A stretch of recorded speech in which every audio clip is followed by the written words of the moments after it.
Welcome to Courageous Protectors, the podcast where courageous people share their stories.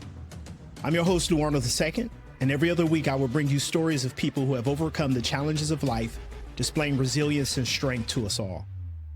From the coffee shop barista to the company CEO, join us as we share the stories of everyday people and explore what drives them, how they stay resilient, and what we all can learn from their courage. This isn't just a podcast. It's a tribute to the courageous protectors among us. So settle in, stay curious, and prepare to be inspired. Hey everyone, welcome to Courageous Protectors. Here at Courageous Protectors, we like to inspire, encourage, and build people up through the telling of stories of our guest. And today we have another special guest, Brian Ingram. How you doing today, Brian? Pretty good. No complaints on my end. Whether you're watching us online or you're listening to us on Spotify, please share this podcast and share this story. So, Brian, why don't you start off with just telling us a little bit about yourself, your history? Let's see. A little bit about myself. Grew up mostly in Covington, Kentucky, which is maybe 15 minutes outside of Cincinnati, Ohio, across the Ohio River there. Grew up in what would be understood as, impoverished conditions. I grew up in an environment where, not a lot of good was happening outside around you on a, day-to-day basis, right? I guess part of that environment was, a fatherless environment that included, other siblings. A little bit about me. Like I said, I, grew up in a challenging environment, and I had a mother that was strong in faith, which helped. I had siblings that loved me also. I'm not the oldest, which was also very, very helpful in me being here today. um I have a sister and two brothers um that are wonderful people to this day. um let's see. Well, I guess what was my life like early on. There were some positives, I would say, some silver lining within, um, you know, my story. Um, some of those, I guess, successes or, happy moments would be, like I said, my siblings. Um, being able to have some moments, as a kid, the kid should have, though they were limited, again, given the environment that we, uh, grew up in. Meaning like the projects or what some people would deem as the ghetto. Um, I had a knack for having a lot of friends. I would say that was definitely something that uh, is true or accurate about me. It seems that I have an ability to pick good people. I can say that all of the friends that I've had all had their fathers in their life, like every one of them. I mean, I can go down the list. I don't think I could come up with, maybe more than one who didn't have their father in their life. Um, but I think that was part of, you know, something that I wanted, which is why I would say unconsciously, gravitated towards people like that, or kids like that. I would say, um, you know, played a few sports growing, uh, did martial arts for a number of years. um, Changed schools a lot because we were unfortunately given our financial situation. We had to move a lot. When I say a lot, I mean a lot. There were times when we moved, 2 or 3 times a year. So there was just always the changing. Well, I shouldn't say always. There were frequent changing of schools, and outside of my core friends, meeting new friends. Um, so that was a challenge, right? Trying to keep, consistent friends throughout your youth, right? Not a problem that boys tend to have. I think it's more so what uh, little girls tend to struggle with, more so, like I said, than boys. At least, by my experience. Um, just life early was, a struggle with sprinkled in with some blessed moments, right? And at the time, you don't really think about, you know, the silver lining, right, within the hardships. Because at that age, you don't really know what struggle is like for people on the other side of the planet that live in like third world conditions, right? Um, but that doesn't remove Yeah. the fact that there were certainly experiences that were not fun, right?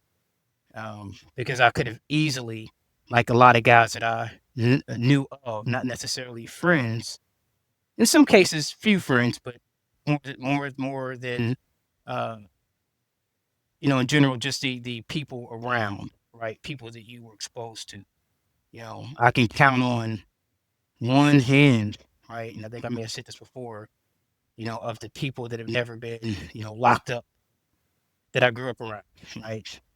The vast majority of people I've known during a certain time in my life, have been locked up. And that's, that is a scary thing when you think about it. You don't think about it as you're growing up because you're just kind of living, day to day.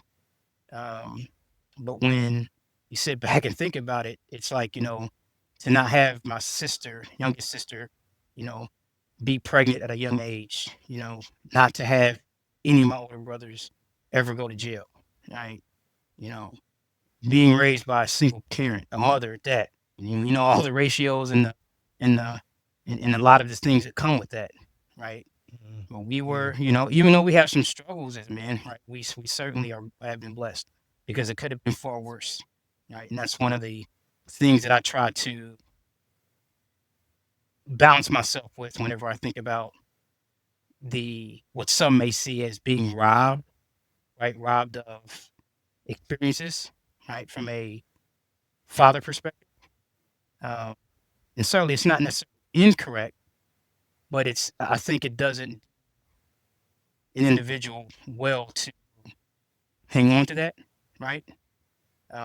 Because I think it just slows your progress and your ability and what you're able to do, right? It certainly affects you as an individual and how you function, right? Um, but certainly, hanging on to that is I would say not, you know, recommend, right? So changing a lot of schools, meeting a lot of people, just getting into things that we certainly couldn't get into today. Like hanging out in creeks, staying out Mhm. playing till the street lights came on, you know, um, the fun stuff, right? Yeah. Just being I would say, you know, a kid in that environment, I would say, which was pretty average. I mean, things that, I would say that kids don't normally see in certain conditions, like in the projects or the ghetto, right? You don't see the drug dealing, you don't see the prostitution, you don't see, just, I would say the crime, right?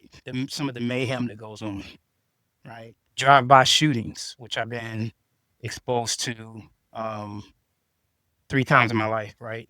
At least in the Mhm. neighborhood that I was in. So just like it sucks, right? But such is life, right? Yeah, Brian, that was and thanks for sharing that. In your story, you shared about not being the oldest child, Hmm. and you hinted at that might not been a that might not have been a bad experience because of that. Like your experience in life was affected by you not being the oldest child. Can you elaborate on that a little more? Yeah. So there was less pressure put on me, right? Not being the oldest, the second youngest of the boys.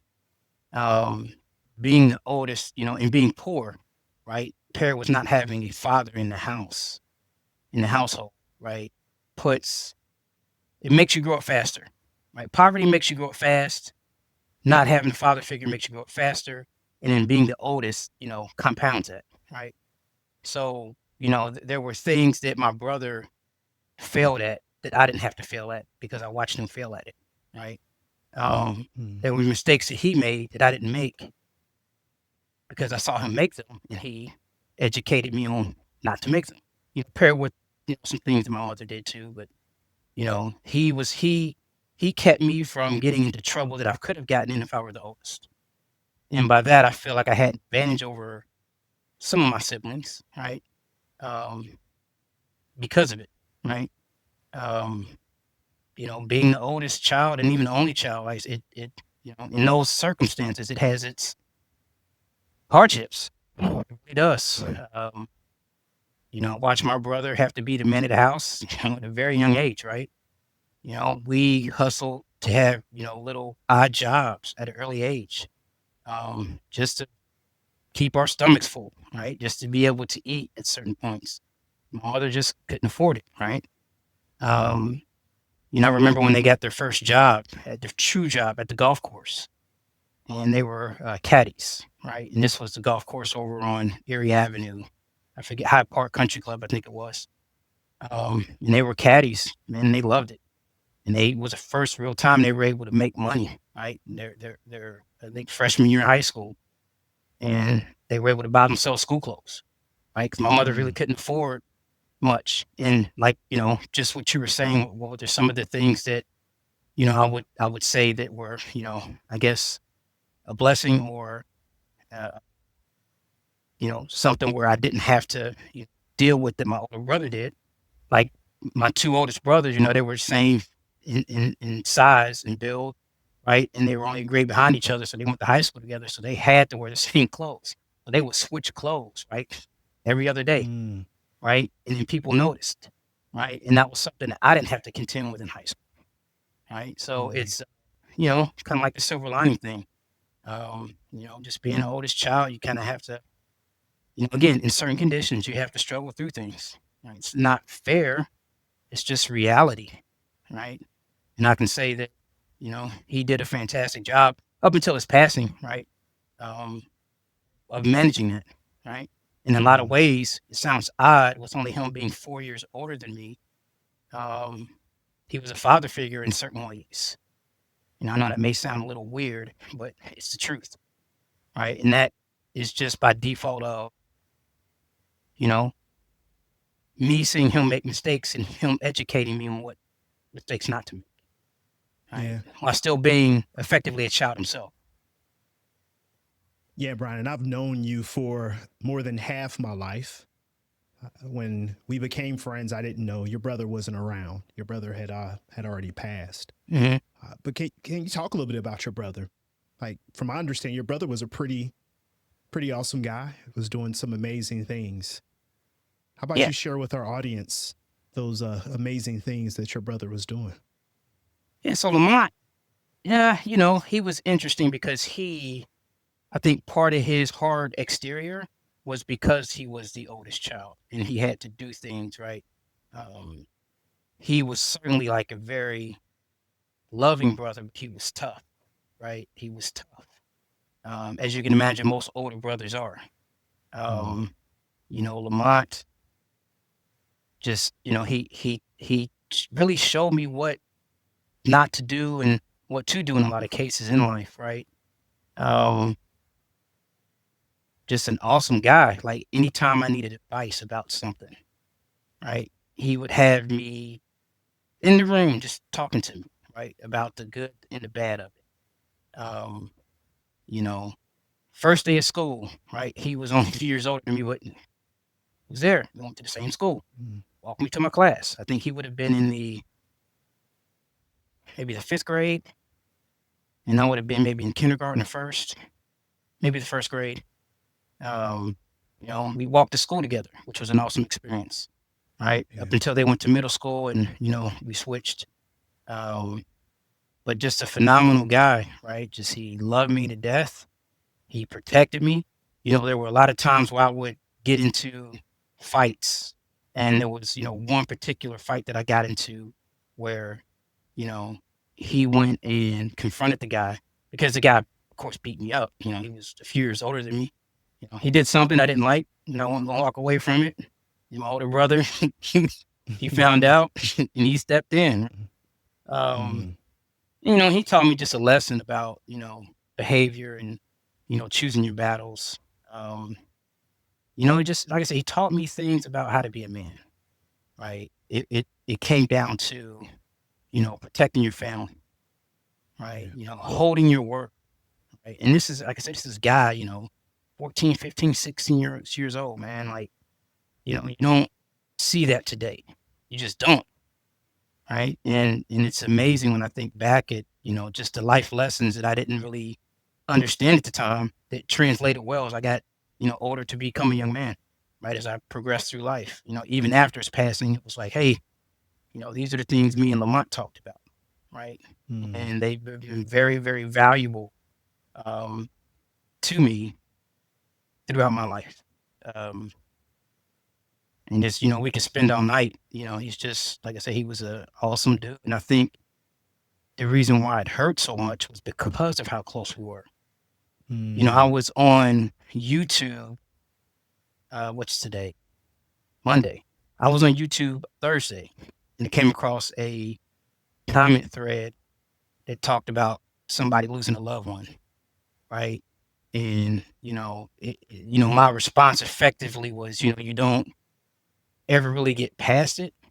You just learn to live with it, you learn to adjust. Because I can Mm. tell you, some people will say, I've heard people say, right? In similar circumstances, you know, how much they care or love the person that passed.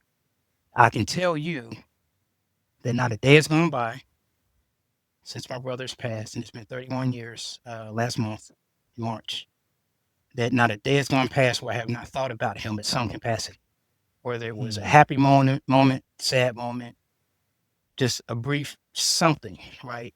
Um, it's that's how strong a relationship was. Mm. It was a very powerful relationship. Me and my other brother, we talk about him all the time. He made a sacrifice, right? Yeah. He did a lot of things that he shouldn't have had to do, that a young man shouldn't have to do at that age, right? Um, and to my earlier point, he made it so the next in line didn't have to do as much, right? And Mm. then the next in line, which was me, was even a little bit less, right? So there were certain values that you learn in having an older brother, you know, or a sibling that's a few years older than you, right? There's certainly a benefit, Yeah. at least in siblings in my position. But he, like I said, was the issues we had financially. He wound up going to the Air Force, um, and actually did some very, very, uh, I guess, things that he was acknowledged for because he was an aviation engineer.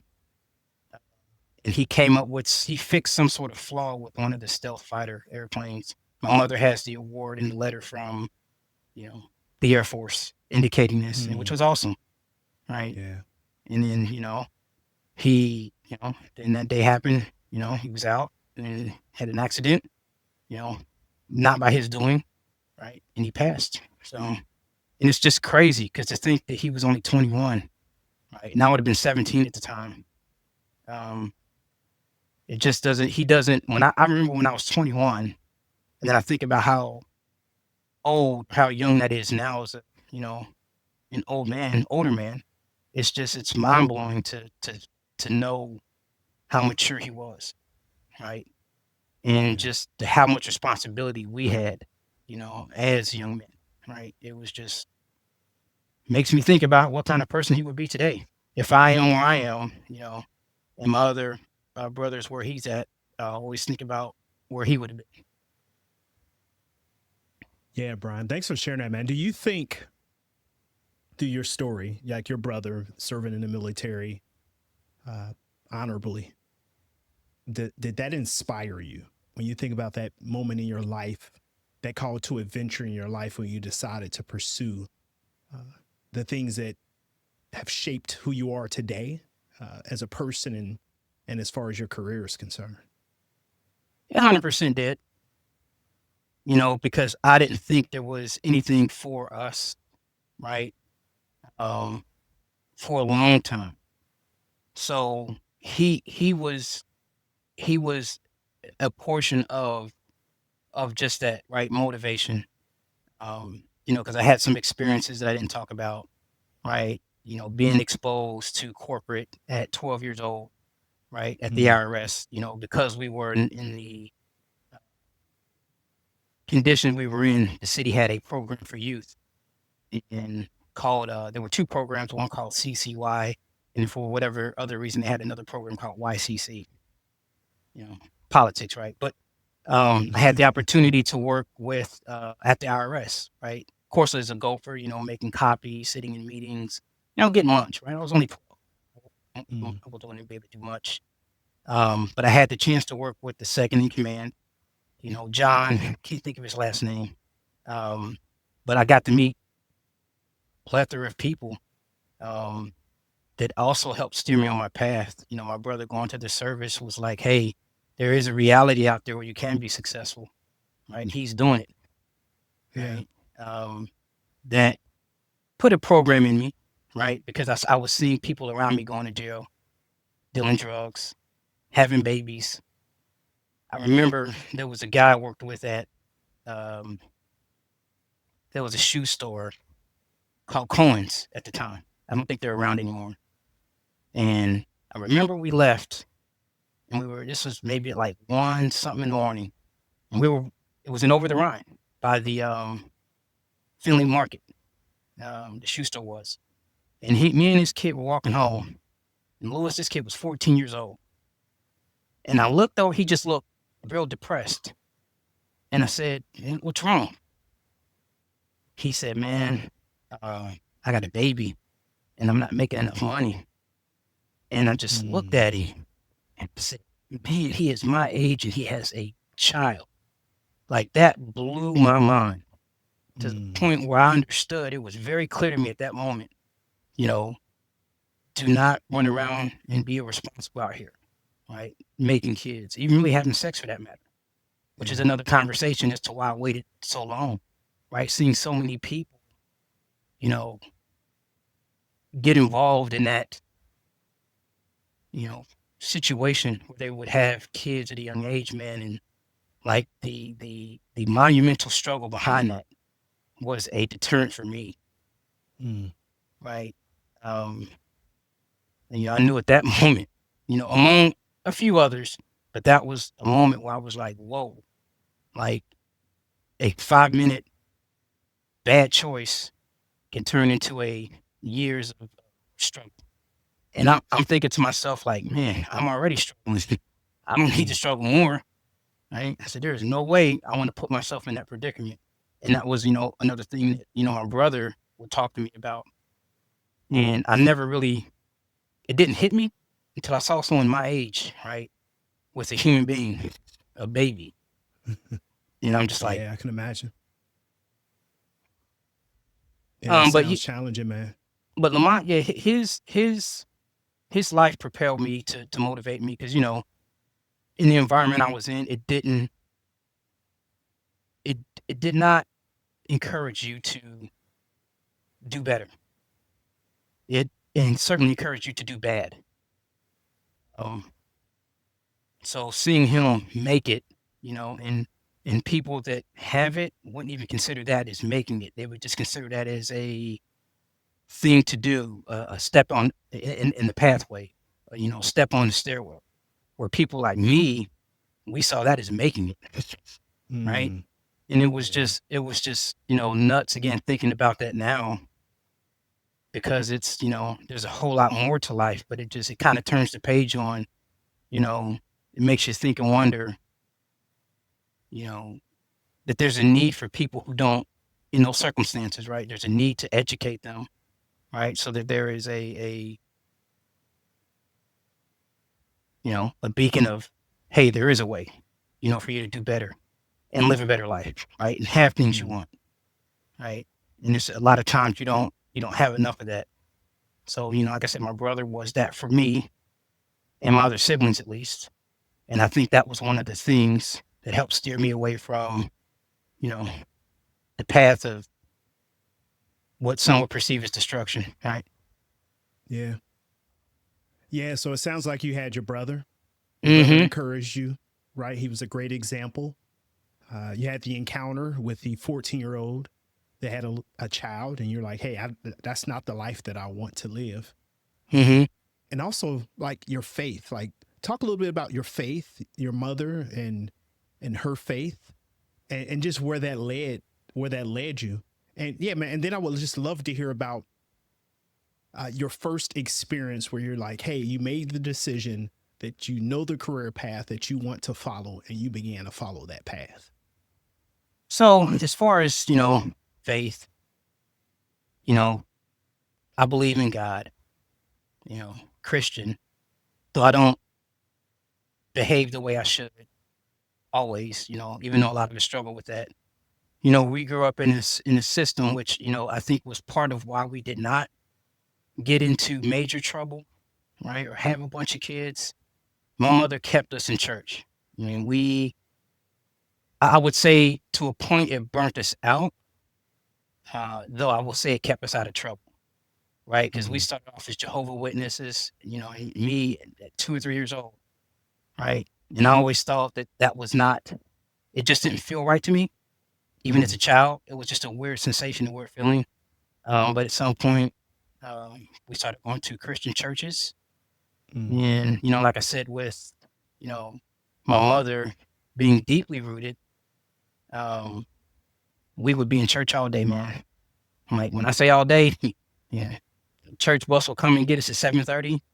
Sunday school would start at 8:30. We would stay in Sunday school for about an hour and a half, uh, sometimes 2 hours, and we get that 11 o'clock ish break. And then we start morning service around 11:30, 11:45. Man, not to be insensitive, and man, a lot of these black churches, yeah, shit, in the hood, uh, we would be in church so and you there all day. singing most of the time. Look, the biggest component was singing most of the time. The second component was passing around the offering tray. I bet And you there's some good memories and some not so good memories, but probably overall good memories, huh? yeah, I would say, it was more positive, I would say, than negative. But we spent an exorbitant amount of time in church. Mm. Um, we're talking Sunday, Tuesday, Wednesday, Fridays. It was church all the time. Halloween would be Hallelujah night. We couldn't go out trick or treating with the other kids. Right. New Year's Eve, we were in church, bringing in the new year with God. Right. In the offering tray. Mm. Yeah, that offering tray is at the top of your mind, huh? It is, man, because I always felt like there was a level of dishonesty with the approach, right? And Mm. I didn't, because I didn't know the Bible as well as I could have, but just being at a young age, right? Um, it just didn't feel right, right? I always thought that people that were struggling, you shouldn't be asking for more of their money, Yeah. right? There, there, Yeah. there shouldn't have been times where we went hungry because, you know, a person believed, right, and didn't listen to their spirit that, God was going to make a way. Well, that way was the money in your pocket and not to give Mm. it away, right? Yeah. Um, Mm. so there were those experiences, and I would say, as far as my siblings are concerned, um, I would say, over a period of 16, 17 years, right? I think that we did get burnt out on church, um, Mm. which transitioned to a different church life, as adults, um, right, wrong, or indifferent, right? Certainly we know the consequences. But church overall, I would say, for me, was certainly a benefit because it helped keep me out of trouble. Kind of paired with having an older brother and a mother that was very militant Like, my mother, because there was no father in the household, she had to be a little bit tougher, right? Even though, women can't do what men do from a disciplinary perspective, she stretched the limit as much as she could, I'll say. Right. And there was enough respect that we had for her to where we kept in line, right? Yeah. The church experience, I remember when I was first baptized. I remember when, I first spoke in tongues, right? At that moment in time, I knew there was a, expectation, right? That, as I've said at the beginning, that I've certainly fallen short on, right? As we all have, Yeah, yeah. But, we like I all said, are broken. it's been, an absolute blessing, right? To have God in your life, right? I can think of few experiences, right? And some that, he's probably going to remind me of when my point in time comes for judgment, right? Then I'm sure I dodged many bullets, right? Because I think about some of the things that I did unintentionally. Well, let me take that back. I think about some of the things I did intentionally that I could have gotten in trouble for. There were certainly things unintentionally that I may not have been aware of that I could have easily ended up in a bad situation, and I was spared. I was spared. Yeah. And I think a lot of that comes from, prayer through my mother, because she prays all the time. I pray. My mother, she keeps us in prayer all the time. You know, like when I say prayer, I mean prayer. It's my mom has prayed for hours upon hours. And I've never done that. Right? I've sat and I've read and I've prayed. But my mother, she's a little different. Yeah. But as far as, the career path, right, as far as leading me down the road, I would say that, God was certainly a part of that. Um, by putting people in my life, like my brother, that helped steer me towards, the career path that I chose. Another function of that would have been our landlord in Avondale. He owned a house, um, and my mom rented it, and I didn't know he was an architect, and I started sweeping floors for him. Like the back hallway and another property close by, I would go and just sweep around and pick up trash. He would pay me little odds and ends. And then one day, he had me walking his dogs because he stayed in the loft above our apartment, or a loft in the house, but I guess it would be considered an apartment, though. You know, he stayed like on the fourth floor. And I remember seeing some drawings on his table. I said, "Hey, what is this?" He said, "Oh, I'm an architect." I said, "Really?" And I actually said, "What is that?" And he just showed me, "Hey, I do designs." And, he understood that I like to draw. And he said, maybe this might be a path for you. So we just started talking over the weeks and the months.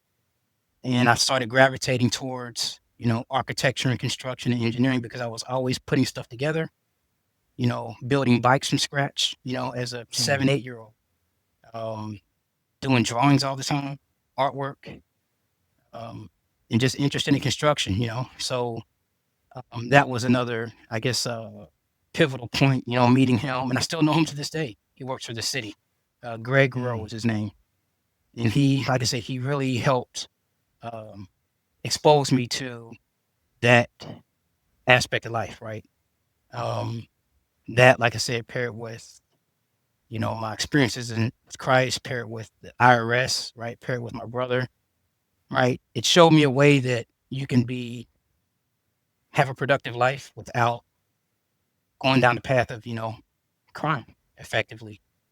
Right? I can't tell you how many people that I've seen since being an adult that have grimacely failed, right, in and out of prison, right, just they aren't satisfied with life, right, and at the core of that, right, is having a religious belief, right, and doing what you're supposed to do, behaving, right, um, but that, like I say, carried me into, the world of construction, architecture, and engineering. So as I went through school, gave it a lot of thought, 8th grade, 9th grade, 10th grade, brother passed.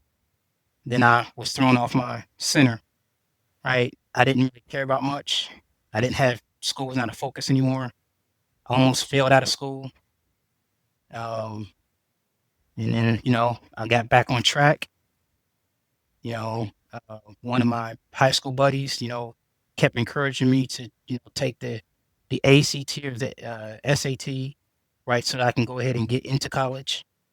Uh, I went on and did that and started studying construction science and engineering technology and architecture.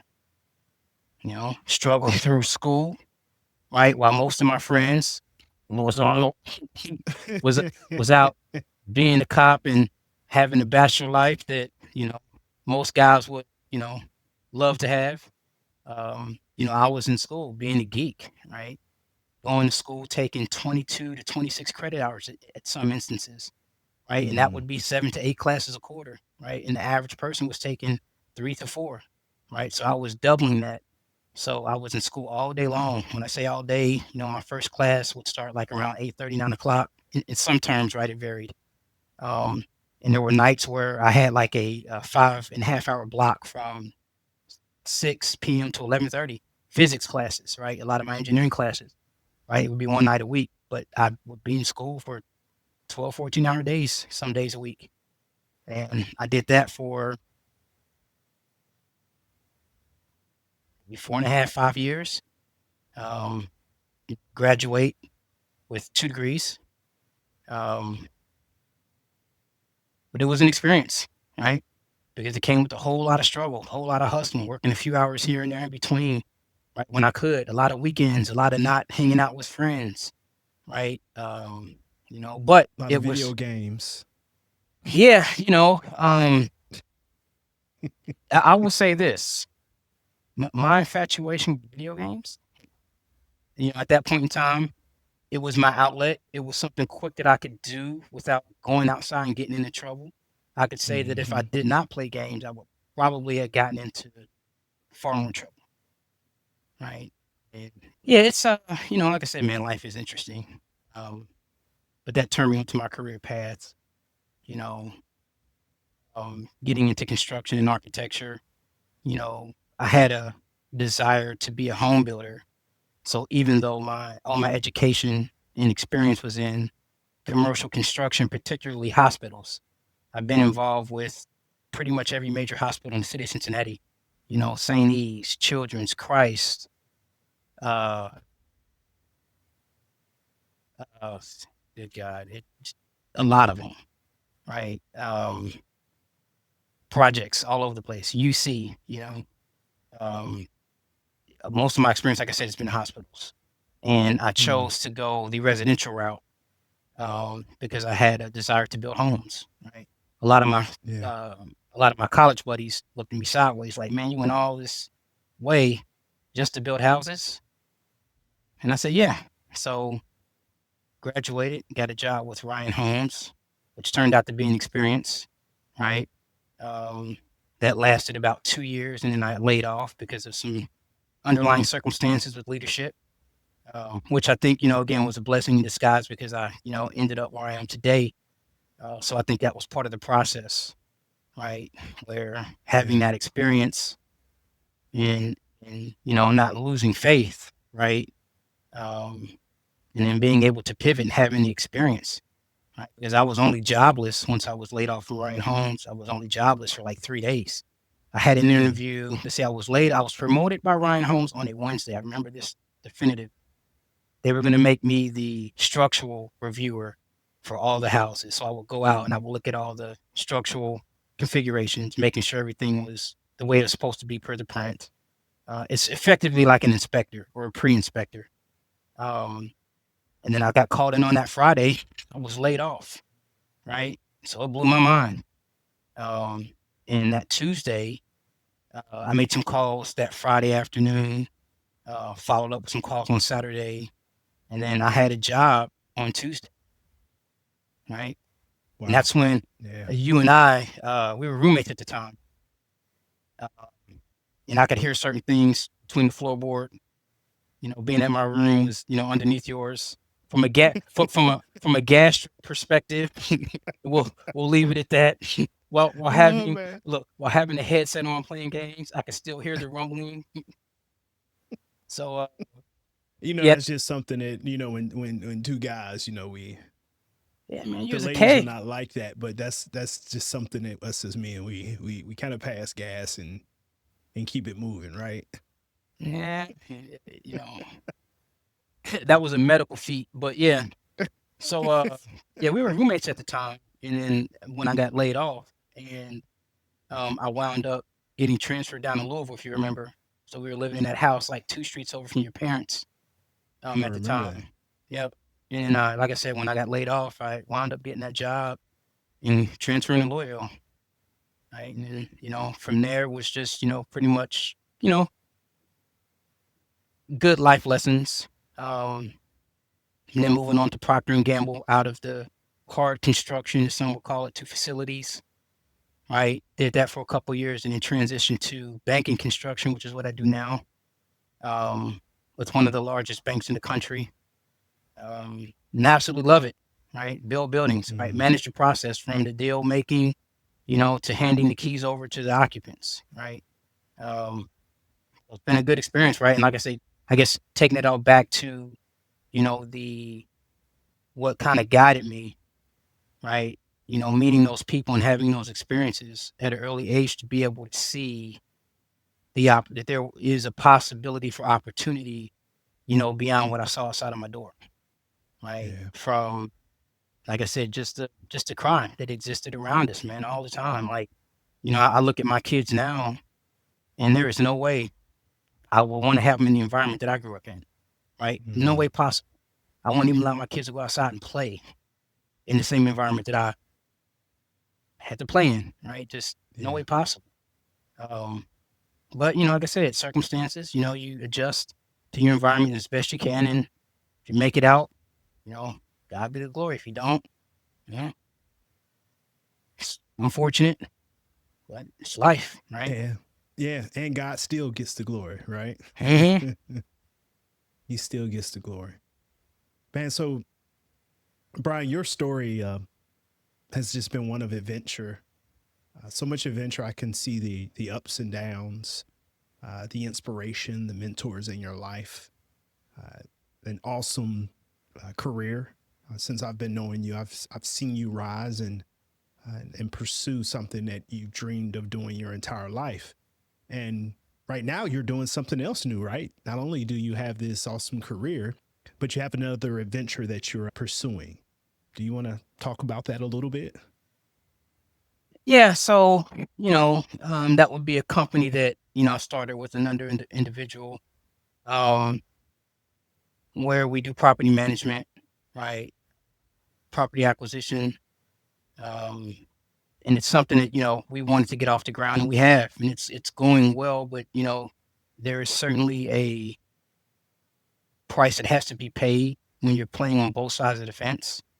Um, and it's to anyone out there that wants that that is considering doing it.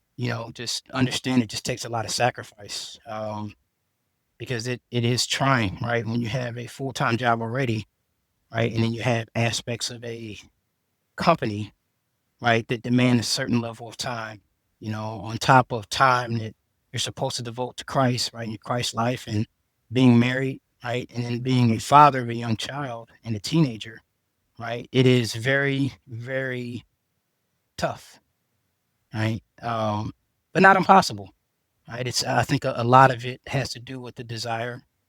Um, it has to do with desire and sacrifice. There are certainly, webs of things that tie to those two things. Um, but sacrifice and desire are pretty much at the top of the list as far as being able to, in entrepreneurship, right? Um, but it's an awesome experience. My partner is different but really good. Um, and he Your partner deserves or your what? Your partner with I'm sorry. oh you Let you me talking about your let me business? yeah, let me be clear. My business partner. Okay. My wife. Yeah, my business partner. He's just as phenomenal, right? He's a big reason for another big reason for our success. As is my wife. She's been patient a lot. Um, which also, is necessary, and like I said, entrepreneurship, especially when you already have a full-time job, because it's, your time is limited, often, and you Yeah. have to make concessions often. right? And there are sacrifices that have to be made often. Now, there is a break point, right, where you get to a point where you don't have to make as many concessions, right? But the hard part is getting to that point. And a lot of people that have never done it don't understand that. And it's something that you can't really explain. You have to experience it. And it can be challenging with people in your life that expect certain things of you, right, wrong, or indifferent, um, that won't understand. And it can certainly impact your relationship with those people. Um, at least the people that don't understand, right? Which, Yeah. you hope in your life that you are surrounded by people that do get it. Um, but yeah, entrepreneurship is not easy. It's the heart of the country. It's really how we got to be where we are, not solely, but it's certainly a big part of it, right? Entrepreneurship has been a big part of, this country and really how the world economically functions, right? So think about yourself, right? You are an entrepreneur as well. And it's, Yeah. it has its major challenges, right? Mentally, Yes, it does. emotionally, financially. Um, so it is something you definitely need to make sure you have in order before making that decision, I'll say. Um, Mm-hmm. but it certainly is, it certainly is an experience, right? Because there's good, bad, and indifferent experiences when it comes to entrepreneurship. But I Yeah. enjoy it, for now. I enjoy it. For now. Yeah, I mean, the long term goal is to have something for my kids to have, right? Um, After I'm, long gone. That's really the part of the motivation as to why I make the sacrifices that I have. Um, but certainly that is the goal, right? To so that they don't have to have it as hard as I had it. Hmm. Yeah, man. So that sounds like, in a lot of ways, Brian, the title of this podcast is Courageous Protectors, right? And throughout your story, your brother sounds like he was a courageous protector. Your mother, the gentleman that helped you out and gave you some guidance around being an architect. Hmm. And just hearing your story, and I know who you are. I know who you are. I know you're a protector. But just sharing, yeah, your wife and your two children. You're a protector, Brian, and I see that. And man, so I just want to thank you. Thank you for sharing your story, your life. And before we close out on this podcast, This helps me can protect. you, You see that? Brian, you've shared so much about your life, your family, the people that have inspired you and encouraged you throughout your life. They've been protectors for you, protectors to you. So, yeah, man, I see that in your life. I've known you for more than half my life. And I've seen you in the last few years since you've gotten married and with your children and how you are as a father and a husband. So, man, being a courageous protector, like, what are you doing now to be that courageous protector? But many things. Uh, Staying prayerful. That's one thing. Getting up early, consistency, right? Just keeping them at the top of the list. Reminding myself whenever I get in a rut or I get stressed out or even a level of depression, because it will happen, because you feel like the weight of the world is on your shoulder. My situation, I think, has I would say it has some additional hurdles, due to, my wife and um, her ability to communicate because she is Asian, right? So English is not her first language. So and I've talked to you about it, where most people that have wives, they can take care of some of the general stuff. Some of that tends to fall on my plate, right?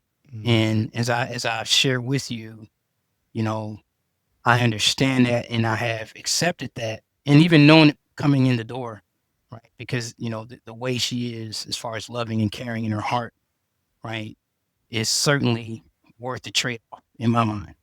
Because mm, I share with you the years that we've been together. We've had disagreements. We don't argue and fight. And that's valuable to me because of all yeah. the things I deal with in the world. Right? It's hard enough, going out there and being able to, like you said, protect and provide for your family, right? To come home to, a level of chaos, it would make my job more difficult. And I'm grateful to God that my wife is not that way. She puts, like I do, she puts her family first, man, and it's awesome, right? It's an awesome feeling to not have to think about a major argument. Like I said, there's disagreements. Like it's nothing's perfect, right? Yeah. But to never have to really worry about some of the things that I know that some of my friends experience, or at least other married couples experience, and it's just been a blessing. But as far as being that protector, like I said, I keep them at the top of the list, which helps motivate me because I know if I don't succeed, they don't succeed. And Mm. as men, that's what we were designed for. Um, right, wrong, or indifferent. It's how we move forward as a society, right? Family oriented men. Instead of just keep the motivation consistent, right? I think about them whenever there is a hard or tough choice to make. Mm. And it just reminds me like, hey, you are accountable, not only responsible, but you are accountable, right? You If are you if accountable. if you get upset because some coworker or colleague does X or your boss does Y, something you don't agree with, it's like, well, hey, you know, silver lining, right? Like I talked about early on with the growing up in poverty, right? Mm-hmm. Until I understood there was another level of poverty, right? That gave me the awareness of, hey, it's not as bad, right? So in dealing with certain challenges, people at work, it's like, hey, that's petty compared to the bigger picture of take care of my family, right? Yeah. Yeah. Um, so I keep that at the core of a lot of decision making, um, and at the core of my motivation. Because like I said, if I don't succeed, they don't, and I don't want them not to succeed, right? And it's just a Mm. different it's a different sensation, man, when you are married and you have people that depend on you. Um, it's kind of hard to explain. You kind of have to experience it, and not all married couples experience it because I don't think that all married couples are truly married. Um, there is certainly for the ones of us like yourself and a few others that I know that are actual married, that are actually men. There is this thing in us that you know that it won't let you quit. You keep Mm. pushing through, right? No matter the struggle or the challenge, you got to keep pushing through. You know. Mm. Mm. Yeah. Thanks for that, Brian. As we bring this podcast to a close, brother, is there anything you would like to share with our audience in closing? Any words of wisdom? Yeah, I would say, for those of us that are married, you know, that have good wives, right? Because I know it's not everybody does, and it's a blessing if you do. And I'm one of those blessed people. Just make sure you value and cherish that, right? And have a relationship with God because that's going to help. Clarify a lot of things that you may struggle with, that we all struggle with being married, being men for that matter. Just value that. Value your children. Don't take it for granted. Because like my oldest brother, right? You never know. Right? I never would have thought my brother would pass at 21 years old, right? The pain that my mother went through losing a child. I can't. It's hard to comprehend, man. So just value the people around you, right? Because one day you never know. So, it could turn up that a bad situation occurs, man, and if you don't value the time you have with them, you could end up regretting it. And there's some Mm. regret that I have with my older brother, right? I didn't get into it, um, but for a long time I blamed myself. Mm.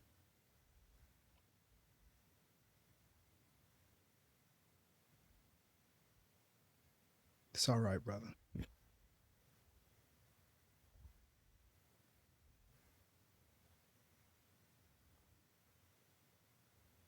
It's all right.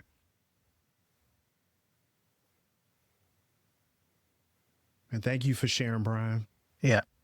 You've been an awesome friend. Known you for a long time, and my hope, my prayer is that our friendship continues and continues to grow.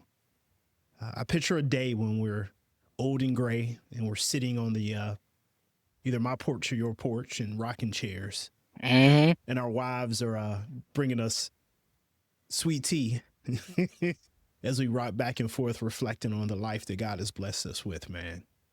Looking at our children and grandchildren, man. So I just want to let you know, man, it's been an honor to have you on my podcast. Just to have your support as I start this new journey. Just to have you with me, man. It's awesome, brother. So thank you. I'll say one more thing as far as getting old together. You know, there's an expectation that I have of Nathaniel, right? So you gotta raise him into a man, and I've got to raise Benevolent into a wife because they need to be getting married. Yeah, they're gonna have an arranged marriage. Yeah. They're gonna know each other right away. And we'll see how well this aged with this podcast, because it's now going to be on the internet, right? And it'll be forever. So maybe they can look back on this and laugh. Yeah, we'll see, man. If it's in the plan that the Lord has for our lives and for the lives of our children, that would be awesome. It'll be official. That'd be awesome. Yeah, man. Well, everyone, I want to thank you. Thank you for joining us here at Courageous Protectors. Continue to be courageous protectors and stay blessed. Thank you. Amen. That's a wrap on this episode of Courageous Protectors. If you enjoyed this episode, please share this episode and podcast with your friends and family. Please encourage them to subscribe also. Let them know how much you enjoyed this podcast. We're trying to grow a community of courageous protectors. Until next time, stay strong, stay courageous, and be blessed.